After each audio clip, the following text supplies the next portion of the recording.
Hello दोस्तों, welcome back to my channel. तो दोस्तों एक बार फिर से लेके आई हूँ मैं आपके लिए सुंदर सी वीडियो। तो दोस्तों मर्यादा पुरुषोत्तम राम, हाँ दोस्तों, पूरे विश्व में ये चर्चा हो रही है दोस्तों। जय श्री राम, जय श्री राम। दोस्तों मर्यादा पुरुषोत्तम राम के चरित्र के बारे में आप क्या जानते हैं? दोस्तों भगवान श्री राम ने ऐसे कौन से गुण अपनाए जिन्हें उन्हें मर्यादा पुरुषोत्तम श्री राम कहा जाता है?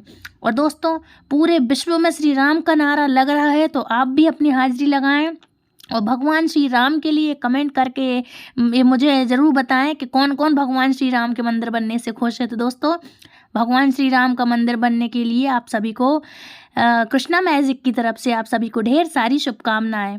तो दोस्तों चलिए हम बात कर लेते हैं मर्यादा पुरुषोत्तम राम के चरित्र के बारे में। तो दोस्तों मर्यादा पुरुषोत्तम राम, उन्हें मर्यादा पुरुषोत्तम क्यों कहा जाता है?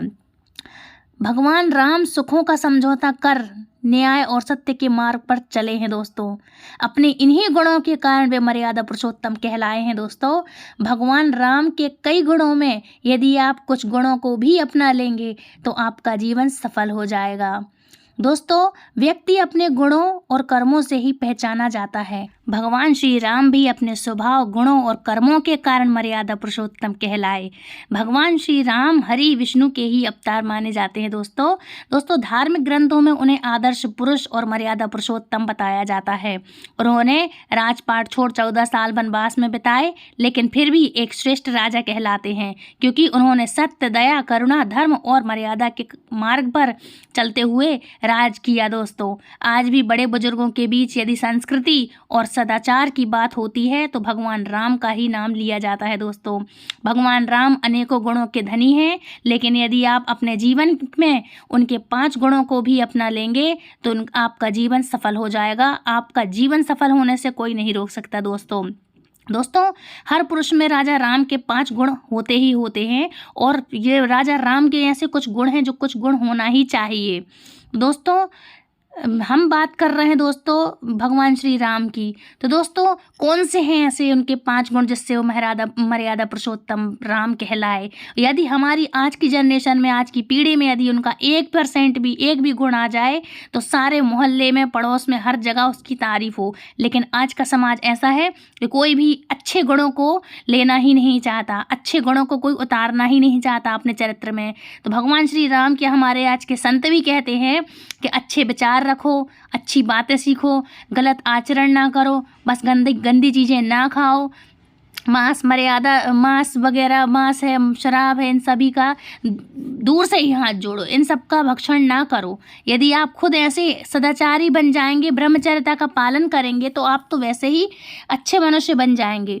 लेकिन फिर भी आप यदि हमने भगवान का नाम लिया है तो हम आपके लिए बता दें कि भगवान के गुण कौन से थे जो आज हर जगह पे, हर किसी की ज़बान में भगवान श्री राम पूजे जा रहे हैं। तो दोस्तों धैर्यवान भगवान श्री राम के विशेष गुणों में एक सहनशीलता व धैर्य।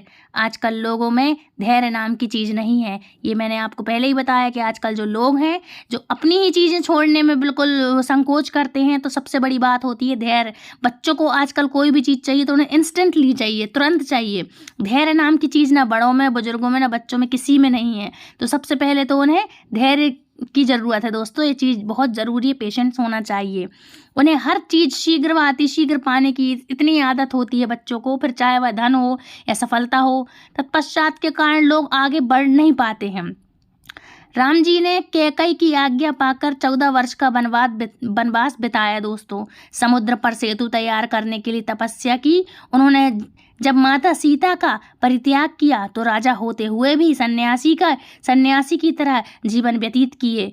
दोस्तों सहनशीलता की ऐसी पराकाष्ठा भगवान राम की तरह आज भी हर व्यक्ति में होनी चाहिए, जो कि आज के ज़माने में, आज के युग में किसी में नहीं है, क्योंकि ये कलयुग है। लेकिन अगर उनके थोड़े से भी गुण आप अपनाना चाहें तो आप ज़रूर उनके गुण अपना सकते हैं। और आप में थोड़ा सा भी यदि आप धैर्यवान बने तो आपका बहुत कुछ हो सकता है। दोस्तों व्यक्ति अपनी छवि को निखार पाता है, दयालु स्वभाव मानव और पशु सभी के प्रति होनी चाहिए। दोस्तों दया ऐसी चीज़ है जो सबके लिए होना चाहिए। स्वभाव बनाएं अपना, नरमी लाएं अपने स्वभाव में, जो मानव में, पशु में, हर चीज़ में होना चाहिए। हमें हिंसक नहीं होना चाहिए। तो दोस्तों भगवान राम ने अपने इसी गुण के कारण सभी को अपनी छत्र छाया में लिया था। भगवान श्री राम क्यों ऐसे थे, इतने सीधे साधारण सिंपल क्यों थे? क्योंकि वो सबको अपनी छत्र छाया में रखते थे। दोस्तों भगवान राम ने स्वयं राजा होते हुए भी सुग्रीव, हनुमान जी, केवट, निषादराज, जामवंत और विभीषण को समय समय पर नेतृत्व करने का अधिकार दिया था कि हाँ, आप सभी लोग हमारे मित्र हो, तो आप सभी लोग मेरा नेतृत्व करें, मुझे आप अच्छी सलाह दें। और भगवान होते हुए भी इन सभी की भगवान ने समय समय पर आने पर उनकी सलाह भी मानी और उनसे परामर्श भी लिया। तो दोस्तों नेतृत्व और क्षमता, दोस्तों भगवान राम राजा और कुशल प्रबंधक होते हुए भी सभी को एक साथ लेकर चले और इसी नेतृत्व क्षमता के कारण समुद्र में पत्थरों से सेतु का निर्माण हो सका। दोस्तों भगवान श्री राम एक आदर्श भाई भी थे। तो दोस्तों आदर्श भाई वो कैसे थे? तो दोस्तों आजकल भाई भाई से लड़ाई झगड़े, घर में होते हुए भी, एक घर में होते हुए भी लड़ाई झगड़े सब होता रहता है, परिवार में कलह कलेश की यह भी एक अहम वजह है कि जिस घर में भाई भाई के बीच मित्रता होती है वहाँ पूरा परिवार खुशहाल जीवन व्यतीत करता है। इसके लिए आपको भगवान श्री राम की तरह एक आदर्श भाई की भूमिका निभाने की जरूरत है। भगवान राम के लक्ष्मण, भरत और शत्रुघ्न के प्रति प्रेम, त्याग और समर्पण के कारण ही उन्हें आदर्श भाई भी कहा जाता है। दोस्तों लेकिन आजकल हमारे घरों में ये सब उल्टा है।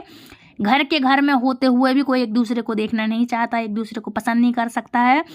भले ही ये चीज़ें हम दूसरों से कर लेंगे लेकिन अपने ही घर में साथ होते हुए भी सब दूर दूर हैं, और यदि जो दूर हैं वो बस हलो हाय वाला ही रिश्ता रखते हैं। आजकल भाई भाई को नहीं पहचानता और इसी के कारण, यही एक कारण है कि घर में भाई होते हुए भी एक दूसरे के बीच सिर्फ शत्रुता का ही रिश्ता बचा है। दोस्तों मित्रता का गुण क्या है? भगवान श्री राम में एक मित्र भी है, तो दोस्तों वो बेस्ट मित्र भी हैं। तो दोस्तों हम बात करते हैं मित्रता के गुण के बारे में। तो भगवान श्री राम ने मित्रता का रिश्ता भी दिल से निभाया। केवट, सुग्रीव, निषादराज और विभीषण सभी के परम मित्र थे भगवान श्री राम।